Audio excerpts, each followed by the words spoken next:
ఏపీలో అయినా దేశంలో ఎక్కడైనా సరే 160 కోట్ల రూపాయలు ఖర్చు పెడితే అద్భుతమైనటువంటి బోనాలు కూడా కట్టచ్చు. అది కూడా సర్వహంగులతో కూడినటువంటి బోనాలు కట్టచ్చు.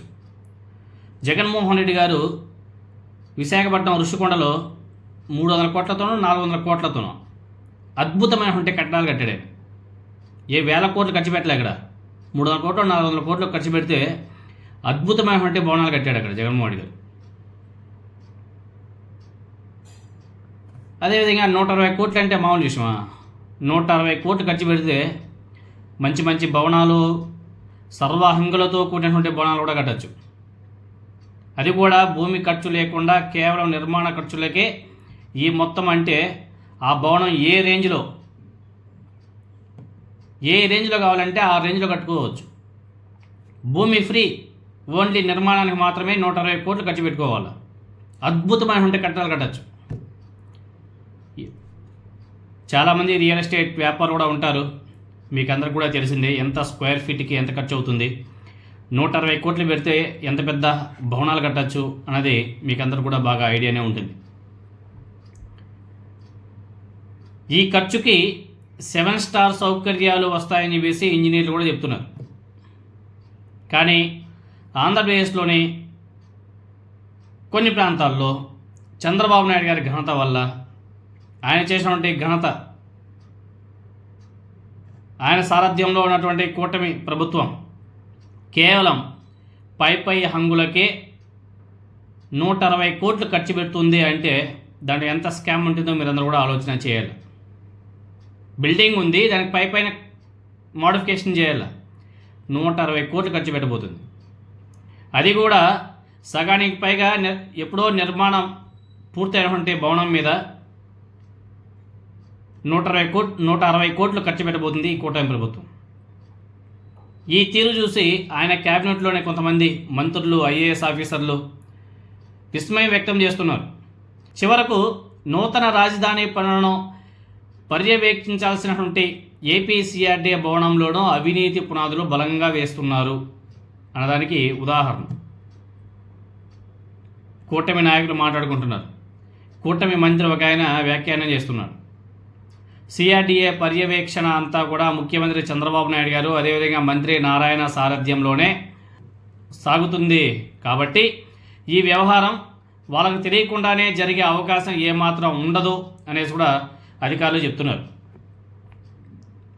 ఎంత అవినీతి చేసినా, ఎంత అవినీతి అయినా పర్లేదు, ఎలాంటి అక్రమాలైనా సరే క్యాబినెట్లో పెట్టి ఆమోదం చేస్తే భవిష్యత్తులో ఎలాంటి ఇబ్బందులు ఉండవనే కారణంతోనే చాలా విషయాల్లో ఇదే మోడల్ని అనుసరిస్తున్నట్లు కూటమి మంత్రి ఒక ఆయన చెప్తున్నాడు. రాజధానికి భూములు ఇచ్చేటువంటి అమరావతి రైతులు, ఆంధ్రప్రదేశ్ ప్రజలు రాజధాని ఎప్పుడు పూర్తవుతుందా అనేసి ఎంతో ఆసక్తిగా ఎదురు చూస్తున్నారు. కానీ అధికారంలో ఉన్నవాళ్ళు మాత్రం అమరావతి పేరుతో ఎంతవరకు సంపాదించుకోవచ్చా అన్న ఆలోచనలో మునిగి తేలుతున్నారు. ప్రధానంగా అమరావతిలో ఐకానిక్ భవనాల దగ్గర నుంచి land pooling scheme, layouts, roads అభివృద్ధికి సంబంధించి కేటాయించినటువంటి వేల కోట్ల రూపాయల టెండర్ల పనులు కూడా అస్మదీయ కంపెనీలకే ఇచ్చారు అనే విమర్శలు కూడా గట్టిగా వినబడుతున్నాయి ఆంధ్రప్రదేశ్లో. అదేవిధంగా రాజధాని అమరావతి ప్రాంతంలో 3.62 ఎకరాల ఏపీ సిఆర్డీఏ నూతన భవనాన్ని నిర్మించారు. ఇది మొత్తం 2.42 లక్షల చదరపు అడుగుల్లో విస్తరించి ఉంది.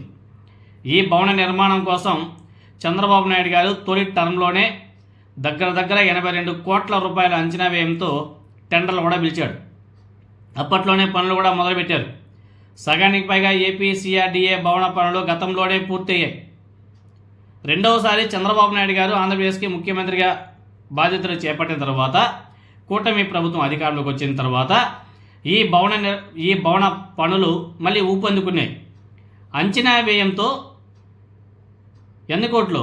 అప్రాక్సిమేట్లీగా ఇక్కడ విచిత్రం ఏమిటంటే 82 కోట్ల రూపాయల అంచనా వ్యయంతో ఈ బిల్డింగ్ పనులు శ్రీకారం చుట్టి అదనపు హంగులు, ఇతర సౌకర్యాల కోసం ఏకంగా 160 కోట్ల రూపాయలు కేటాయిస్తూ నిర్ణయం తీసుకోవడం.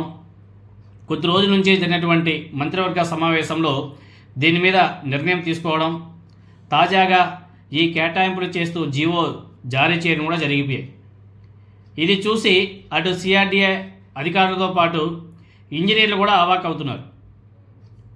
ఆర్కిటెక్చరల్ వర్క్స్తో పాటు మెకానికల్, అదేవిధంగా ఎలక్ట్రికల్, ప్లంబింగ్ పనులు, information technology works, AP CRDA office వెలుపల అభివృద్ధి పనుల కోసం ఏకంగా 160 కోట్ల రూపాయలు కేటాయిస్తూ మున్సిపల్ శాఖ జీవో నెంబర్ 868 జారీ చేసింది.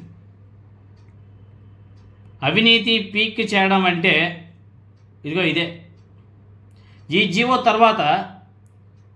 జీవో జారీ తర్వాత ఎందుకంటే ఇప్పుడు కొత్తగా కేటాయించినటువంటి 160 కోట్ల రూపాయలతో పాటు గతంలో ఖర్చు పెట్టినటువంటి మొత్తం కూడా కలుపుకుంటే ఒక్క సిఆర్డీఏ భవనంపైనే రాష్ట్ర ప్రభుత్వం ఏకంగా 200 కోట్ల పైగానే ఖర్చు పెట్టింది.